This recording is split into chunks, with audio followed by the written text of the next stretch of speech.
So ignoring the obvious answer, how long have you been a comedian? 20 years.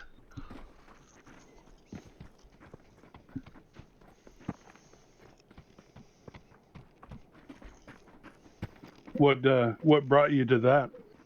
Spite.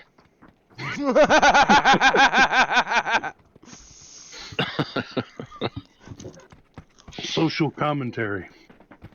No, spite. I was in a sketch troupe with a friend of mine and a friend of his who was not a friend of mine. And we got quite popular very quickly, to the point where the friend of mine got worried that he was going to become famous as part of a sketch troupe rather than famous as a comedian, which he'd been working towards for a couple of years. So he said, right, I'm out. And I went, okay, well, if you're out, I have no desire to work with the other guy. Let's go up here, mate. All right.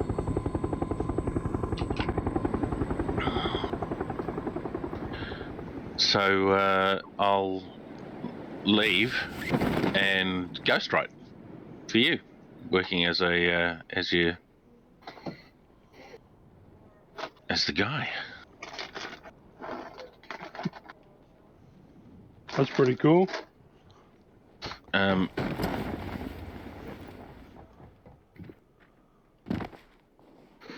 it was all fine and dandy. The third member, though, decided that he was going to become a solo stand-up.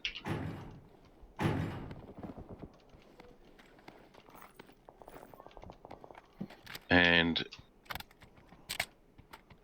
it was while he was working there, doing that, that he sort of went, right, I'm going to enter this competition.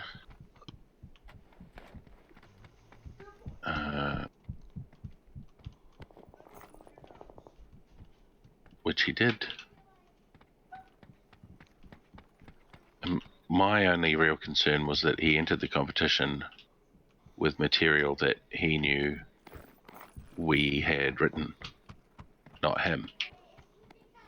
It's material from our own sketch strip.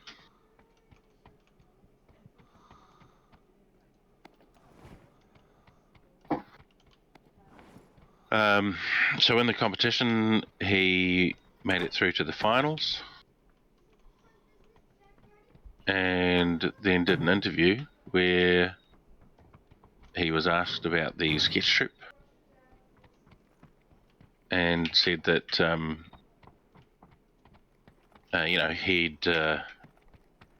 he'd opted to do his thing, and become a solo stand-up, and so had the other guy, our mutual friend, and the reason I wasn't footsteps.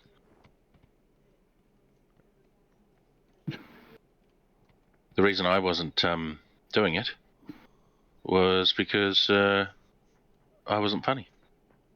Ooh. So they cut me loose. So I went, right, you want to see funny? I'll show you funny. And I took the material that I've been ghostwriting for my mate and jumped up on stage, got a standing ovation for my first solo stand-up, was put into the same competition that he was in, immediately made the finals, and then while performing in the finals, was asked to be on a TV show. Oh yeah. Damn. Nice. Is there video evidence of that somewhere? There's a guy hiding in the grass here. In the grass. I don't Where I'm see pointing. him. Look at me. Motherfucker, I turn around just as I see his fucking barrel light up.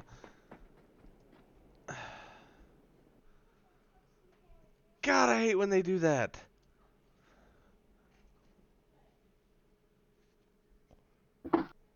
Yeah, so I got on TV, which immediately meant that I had to withdraw from the competition because it was for amateurs and I'd been paid. He did not come anywhere in that competition and immediately retired. And now I believe, or the last I heard, which was about 18 years ago, he was teaching people how to dive and get their PADI certificates in swimming pools.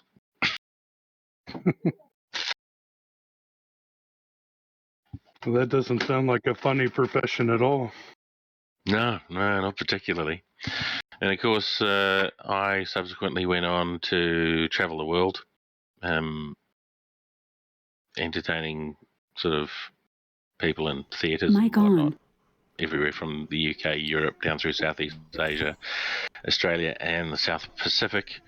And even the guy that I was mates with in the sketch troupe, he ended up staying in New Zealand, didn't travel, wasn't overly successful, never made it on TV, opened his own comedy club, it died, and now he's assisting people in lower socioeconomic households with how to quit smoking.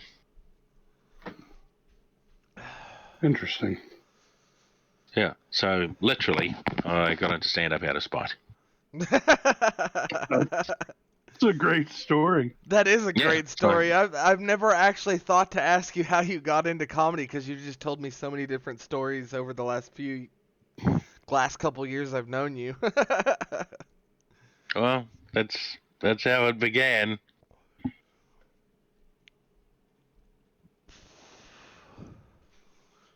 Most of the time, people just assume that you were the class clown and whatnot. And I guess I was kind of, but I got into stand up quite late. I got into it in my sort of late 20s, and by that stage, I'd already had a string of jobs. I'd joined the military, gotten out of the military,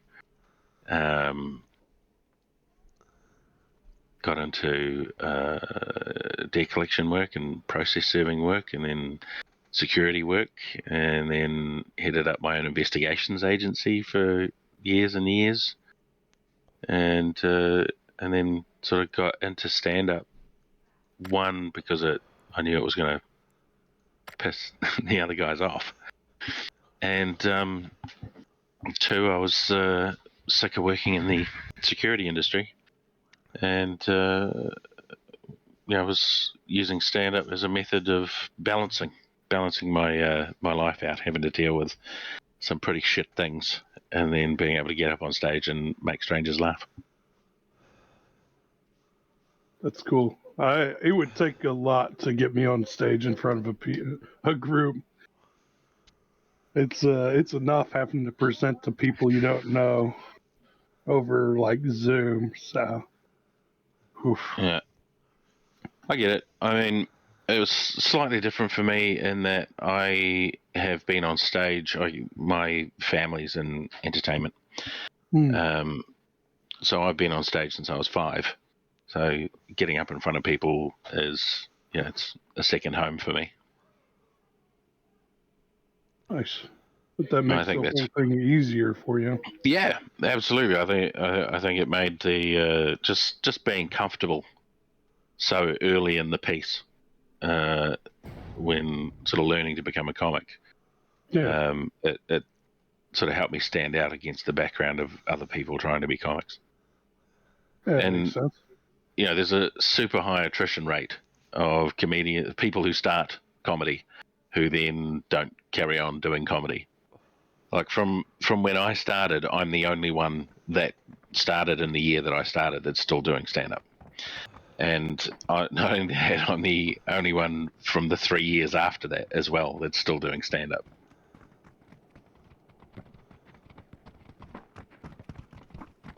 And I think it was in about 2007 we started doing the Class Comedians program. which was where we would go out to schools and kids as young as 14, 15 who were interested in becoming stand-up comics. We sat them down and taught them how to write a joke, taught them a few performance skills, and at the end of the course, they got to do a show as part of the International Comedy Festival. And of those graduates that I taught between 2007 and 2010, 15 of them are now household names in this country. That's freaking awesome. Whereas nobody knows who I am. I know who you are, and I think you're a funny motherfucker. Well, the thing is, I spent all of my, like, I'm actually more famous overseas than I am at home, which is great because it means I can still go out and At home not and be not get mobbed. Yeah. Yeah. Nice. So yeah, I guess that works. I think Americans have a weakness for funny people with an accent. You're not wrong. not just Americans, man. Really? I have like hours of material on Irish, the Irish accent. The Irish are an inherently funny race of people. Okay. There's no denying that fact. They are hilarious. So, out of curiosity, what's the largest venue you've done? Oh, I did the V Festival. That was 30,000. Wow. Yeah, I couldn't even imagine myself getting up in front of that many people. Holy crap. I think my knees would have failed at the stage edge. Yeah, I was gonna say the biggest group I've ever just made giggle is our friend group there, Iggy. Yeah.